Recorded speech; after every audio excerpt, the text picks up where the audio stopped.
Hello everyone, welcome to this next edition of Market Ruburu. I have Raju Ranjan with me. We had skipped last weekend's Ruburu because Raju was not keeping well. In fact, today also he is not well, but we decided to go ahead with it. क्या हुआ Raju? Last weekend क्या हुआ? Sir last week यानी सर्दी का जो मौसम है पूना का सर्दी बिहार वालों के लिए क्या सर्दी? सो बिहार में जो एक्सपेक्टेड था कि ठंडी रहेगी, लेकिन वहाँ पे थी नहीं ठंडी, और यहाँ आने के बाद ठंड हुई, वहाँ गर्मी यहाँ ठंड। और अभी वो ठंडी भी भाग गई है अभी। हाँ, तो ऐसे चल रहा है। So anyway, he is otherwise he is okay. It's only a question of his voice, which might not be okay, but he has still agreed to do it. So let's see how it goes. Today he is going to talk about a pattern on Renko charts, which is not very common, but once you get that pattern, it has a very high success ratio. तो कौन सा pattern है राजू? सो ये जो आज का जो pattern है ये पुल बैक पैटर्न है, और ये वन ऑफ माय फेवरेट है बिकॉज जो ब्रेकआउट पैटर्न है उससे हटके रहता है पुल बैक, जिसमें रिस्क रिवार्ड आपका काफ़ी फेवरेबल रहता है। इस पैटर्न का बैक टेस्ट अगर हम करेंगे तो सक्सेस रेशियो हुआ, एक्सपेक्टेंसी हुआ और आरआर सब कुछ बहुत अच्छा है ये। Okay. और यहाँ पे जब आप एंट्री करते हैं ज़्यादा नहीं आता, मतलब it is for patient traders, impatient traders रोज कुछ नहीं मिलेगा नहीं।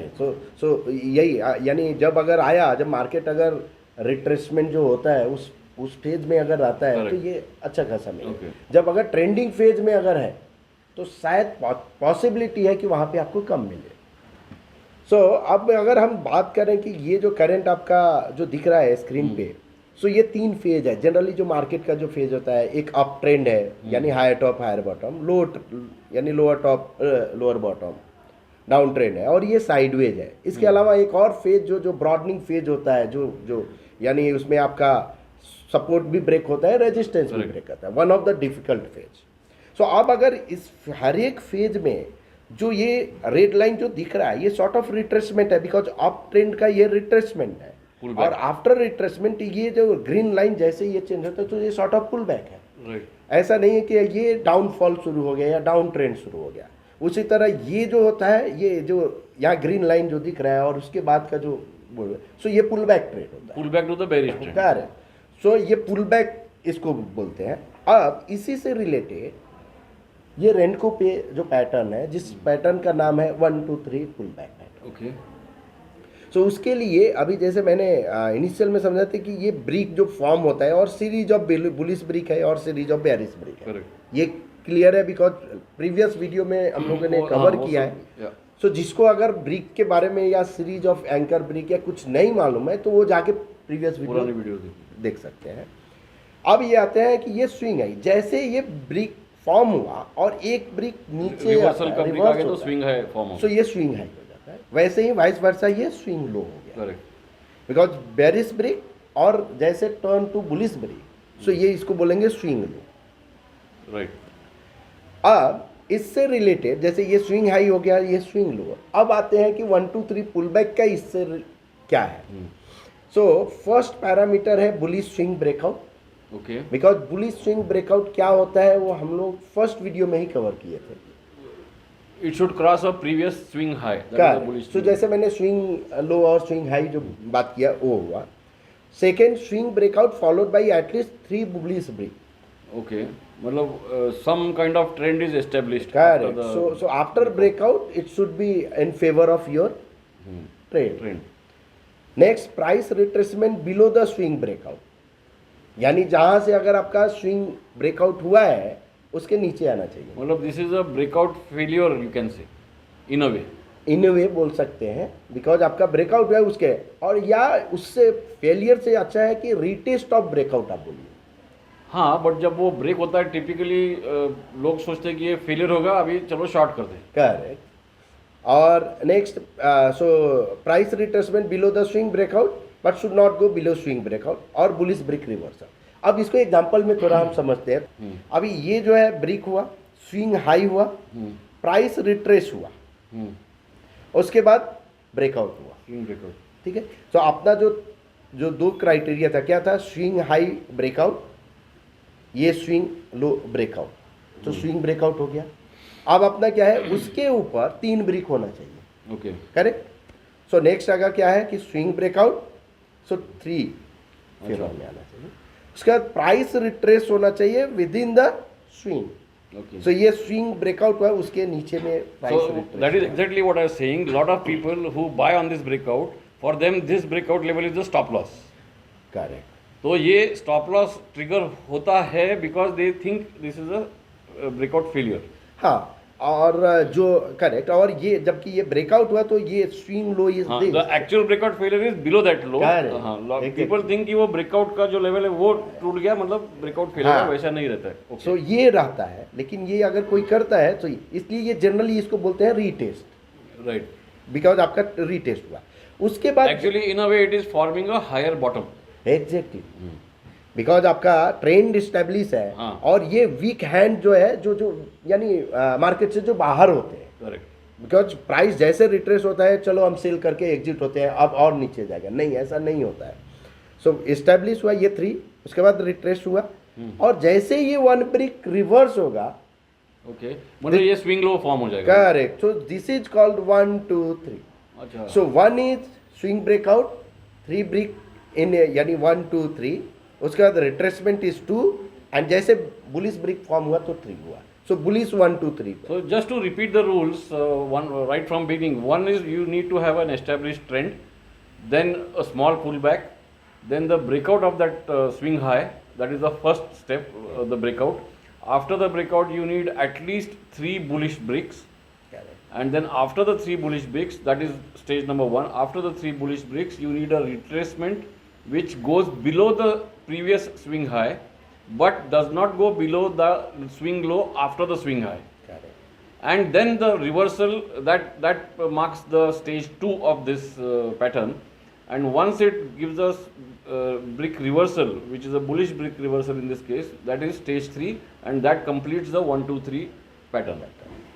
So basically यहाँ पे एंट्री है 3 के हाई के ऊपर, या कहाँ एंट्री? करेक्ट। सो ये जो ब्रिक हुआ, जो यानी फॉर्म हुआ, पैटर्न फॉर्म हो गया। हाँ. सो आप नेक्स्ट ब्रिक पे आपका एंट्री होगा। So above the high of the first brick reversal is the entry, and stop loss is the lowest of that swing low or the previous swing low. सो ये लो, ये जो 2 का जो ये वाला नहीं, नहीं, maybe sometimes that might be very far off. Correct.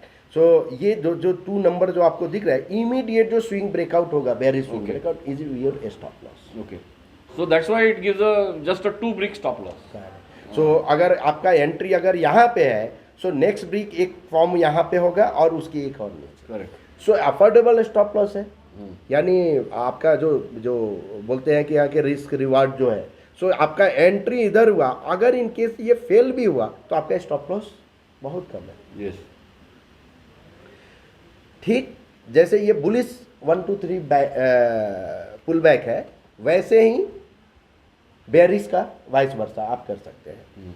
सो अब एक Previous bearish trend, उसके बाद pull back to form a swing high. So ये बेरिश 1 2 3 पुल बैक का पैरामीटर है। So bearish swing breakout followed by at least 3 bearish break, Right. Price retracement above the swing breakout, In a जैसे way, वहां a पे breakout below the failure. Swing Yeah, breakout yeah. था, but should not go above the swing high, and bearish break reversal, ठीक opposite of bullish 1 2 3 pull back. So अब इसका कुछ example जो देखेंगे उसमें और क्लियर हो जाएगा। सो ये जो फर्स्ट जो एग्जांपल है आइसर मोटर का है। अब अगर आइसर मोटर का अगर हम देखें, अब भी पहला ये क्या था कि आगे बुलिश ब्रेकआउट होना चाहिए, तो ये स्विंग ब्रेकआउट दिख रहा है आपको। उसके बाद 3 brick in favour, retracement with in the अच्छा, प्रीवियस। ये 3 ब्रिक इन फेवर जो है, इट मतलब जो पुल बैक शुरू हुआ है to make a higher low, that can be after 5 bricks also. ऐसा जरूरी कि 3 ब्रिक्स के बाद ही आना चाहिए pull back? Minimum 3। Minimum 3। Okay, correct. अगर मान लो कि यहाँ की बुलिश स्विंग ब्रेकआउट होता है और 2 ही ब्रिक फॉर्म होके और that is not valid. It can be 10 also. Correct, 10 also. So उसके बाद रिट्रेसमेंट हुआ और जैसे ही ये ब्रिक फॉर्म हुआ तो ये 1 2 3। अब अगर ये तो मेरा इधर देख के ही समझ में आ गया, लेकिन जिसको इनिशियल स्टेज पे लगाना पड़ सकता है कि कौन सा बुलिश ब्रिक है, तो यहाँ फॉर्म आप कर सकते हैं कि बुलिश 1 2 ऐड पैटर्न में, ऐड पैटर्न में। सो यहाँ फॉर्म हुआ, so your entry will be high. अगर 2672 अगर हम बोले, या नेक्स्ट ब्रिक के लो या हाई कहीं पे भी, तो 2675 या 2700 के करीब में आपका एंड एंट्री व्हाट इज होता है। The low stop loss?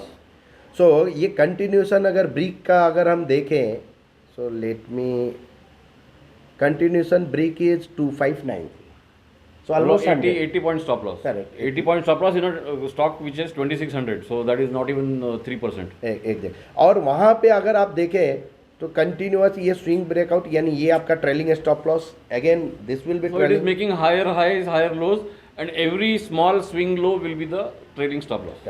और यहाँ पे आपका ट्रेलिंग स्टॉप लॉस ट्रिगर हो Okay. गया। So you need to exit here. So ये अनदर चार्ट इज गेल। यहाँ अगर हम सेल का Eicher was bullish, Gale is bearish. सो ये डबल बॉटम यानी स्विंग बेरिस Hmm. जो ये इधर इसके नीचे आया, उसके बाद 3 ब्रिक प्राइस रिट्रेस और यहाँ पे आपका एंट्री हुआ। अच्छा. सो आप एड स्टडी में जाकर और 1 2 3 पुल बैक बेरिस येलो अगर हम यही सेम अगर हम रखते हैं तो यहाँ आपको दिख जाएगा। Okay. So entry So will be low of that brick will be the entry which is 99. 99. And And, stop loss is stop loss आप 101 के करीब में 100 होना चाहिए। फिर भी इट इज अबाउट ये भी डेली चार्ट ही है ना 1%. डेली चार्ट है 102 था, यानी almost 3%। You get a positional trade with just 3% stop loss. Exactly. और उसके बाद ये आप प्राइस मूवमेंट अगर हम देखें तो इसका 87 तक आया, यहाँ आपका एग्जिट हो गया। एग्जिट का stop loss, trailing stop loss था 90 के करीब में, 90. ऑलमोस्ट 10% का। सो जनरली जो मेरा जो ऑब्जर्वेशन है कि इसमें मिनिमम आपको 1:3 तो मिल ही जाता है, 1:2 1:3 हो जाता है। लेकिन अभी ये थोड़ा रेयर पैटर्न है, बहुत ज़्यादा आपको नहीं मिलेगा, पेशेंस रखना होगा और कंटिन्यूअस ये करना होगा। सो ये हुआ डेली चार्ट का। 1 मिनट टाइम फ्रेम पे मतलब इंट्राडे चार्ट पे भी पोजिशनल ट्रेड मिल सकते हैं। सो 1 मिनट टाइम फ्रेम पे रिसेंटली HUL का अगर हम देखें चार्ट जो फॉर्म हुआ था, सो ये bullish swing breakout, correct, minimum 3 3 bricks retracement हुआ और उसके बाद जैसे फॉर्म हुआ यहाँ 2478, तो बाय वाज एट 2480 लेट से, स्टॉप लॉस वाज एट इसके नीचे, यानी एक और ब्रिक अगर हम इसका अगर फॉर्म कर दें, कंटिन्यूएशन ब्रिक जो है 2459 मतलब 25 रुपीज स्टॉप लॉस। अप्रॉक्स। मतलब for a positional trade it is just 1%, for delivery it was 3%, for positional it is just 1%, 1.5%। और वहाँ से ये विद इन ये तो ये जाके ऊपर यहाँ पे स्टॉप हुआ एट 2677 पे, ऑलमोस्ट 100 रुपीज। सो आप ये देखिए कि अगर आपका रिस्क भी देखो तो 1% या 3% है। हाँ, मतलब 1% for futures and 3% for delivery. So अगर 1% रिस्क के साथ अगर आपका 2% भी अगर ऊपर अगर आपका जाता है, सो ऑटोमेटिक आपका आप एट कॉस्ट रहेंगे। यस। 1:2 में 50 का भी अगर रेशियो है तो इससे ये हो जाएगा, लेकिन इसमें risk reward is amazing. Next video में हम लोग करेंगे। अच्छा ठीक है, नेक्स्ट देखते हैं। हाँ, बैक टेस्ट में अभी अगर एक ऑप्शन का बात करें, सो ये ऑप्शन में भी पॉसिबल है। So every even USD currency commodity सब में Gold, crude, okay. सब में ये है। सो ये यहाँ पे अगर हम देखें तो बुलिश स्विंग, या उसके बाद यहाँ आपका एंट्री Pull 32 back. के करीब में, और सेम ये इसमें कौन सा ग्रासिम का 17 ये 1780 का call। 1780 call Grasim for December expiry. So वहाँ से ये कंटिन्यूस ऊपर ही गया। आपका एग्जिट अगर हम देखें तो 60 यानी ऑलमोस्ट 64 पे, सो 32 का 64 डबल। और उस समय अगर स्टॉप लॉस देखे तो नथिंग, कुछ नहीं था, यानी 32 का आप पकड़ के चलो 29 के करीब में stop loss. 10% is nothing in options. Option. So हर एक इंस्ट्रूमेंट पे ये वर्क करता है। आप उसका स्कैनर में जाके, रियल टाइम स्कैनर भी है, so renko scanner. That is what I was about to ask. ये ठीक है, ये तो एग्जांपल थी, लेकिन how to identify such patterns? हाँ, तो ये रियल टाइम स्कैनर और EOD स्कैनर दोनों है। सो स्कैनर में जाएंगे, EOD स्कैनर, रेनको स्कैनर, और जस्ट आपको ग्रुप सेलेक्ट करना है, 1 2 3 पुल बैक बुलिश और बेरिस आप यहाँ रन कर सकते हैं। सेम आपका रियल टाइम में भी आपका तो स्कैनर पे क्या प्लॉट होता है? जब रिवर्सल ब्रिक फॉर्म होता है तब मतलब at stage 3। Correct, at stage 3 पे होता है। सो ये आपका आज का pattern. So we have seen this is a very interesting pattern, 1, 2, 3 pullback pattern, which can be used for bullish as well as bearish trades. It can be used for delivery, it can be used for futures positional, it can be used for options. Of course, options it is more of a positional, but you can trade intraday also if you are not willing to carry it. If you get a good buy signal intraday and you don't want to carry it, you can close it at the end of the day. It is nothing like intraday trading in that. It is just the question of you don't want to carry it. But in options, I mean, the results which the scanner gives is for positional. All positional trades are on 1 minute time frame, and the delivery trades are on a daily time frame. So this is definitely an interesting pattern, and I urge you to explore this pattern. As I said, this is not a pattern which is commonly seen, but when it comes, it gives a good result. Thank you everyone, and thank you Raju. Thank you.